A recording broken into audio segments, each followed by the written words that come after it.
about 8 or 9 years ago, I went on one of the most fun trips of my life. A Belgian scientist and I went hunting for lost banana species in the Democratic Republic of Congo. Uh, Whoa. and we went to an abandoned agricultural research station called Yangambi.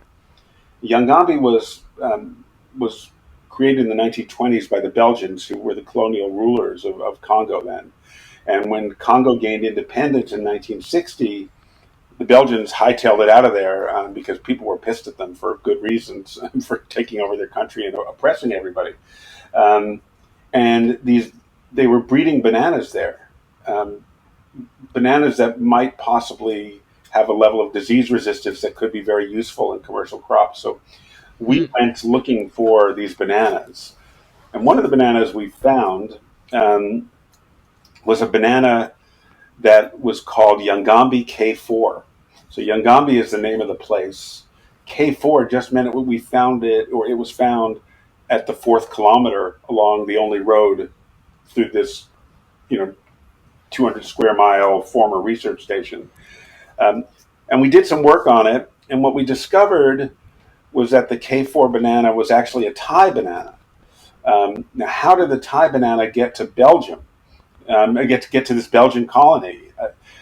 Possibly brought by Thai or Chinese workers in the early 1900s who were known to be there. Possibly brought by the Belgians themselves. But it's an absolutely delicious banana. It's got a very sort of sweet taste, more character than the Cavendish. Another one Hmm. found there is called Ibota Ibota. Ibota is the Swahili word for fertile. So Ibota Ibota means fertile, fertile, or really fertile. And these bananas grow in these huge bunches, couple hundred per bunch. Um, and that's the most delicious banana I've ever tasted. It's actually like you could almost talk about it the way like a fancy person might talk about bourbon or wine. You know, Wow. you taste it. First, it's sweet. Then there's a little sourness. The texture is really creamy. This is a wonderful banana. Um, Unfortunately, the Ibota Ibota has this characteristic in the banana world called finger drop. So, just to give your listeners a little terminology, a banana bunch is this giant bunch of bananas from one tree, usually between Hmm. 100 and 200. A banana hand is what you'd probably call a bunch. Like if you picked it up in Trader Joe's and there's 6 bananas, we would call that a bunch, but in banana terms, it's actually a hand. So, Hmm. an individual fruit is a finger. Um, Got it. and finger drop means that the second you touch the banana while it's still in the bunch or still on the hand, all of the fruit falls off because it's very Oh. tenuously held. So once the banana is exposed to air, the peel is open, you can't transport it.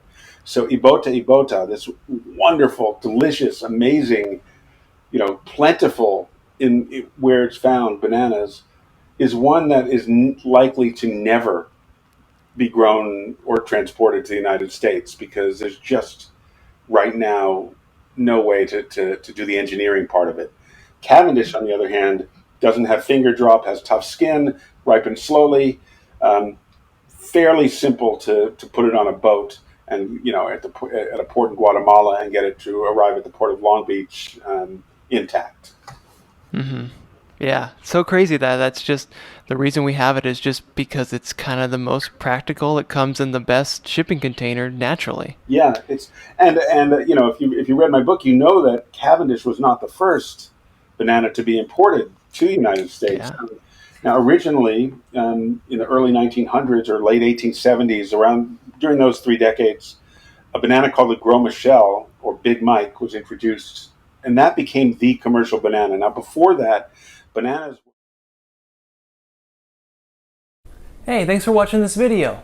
This is my dog, Murphy, and these are dog treats. Now I'll give Murphy one of these dog treats, and all you have to do is press the like button. Just press that little like button right down there at the bottom of this video, and this sweet, adorable, cute little puppy gets a treat. All thanks to you.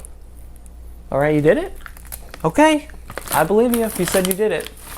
There you go, Murph. She got that treat because of you. Now, I'll eat one of these treats.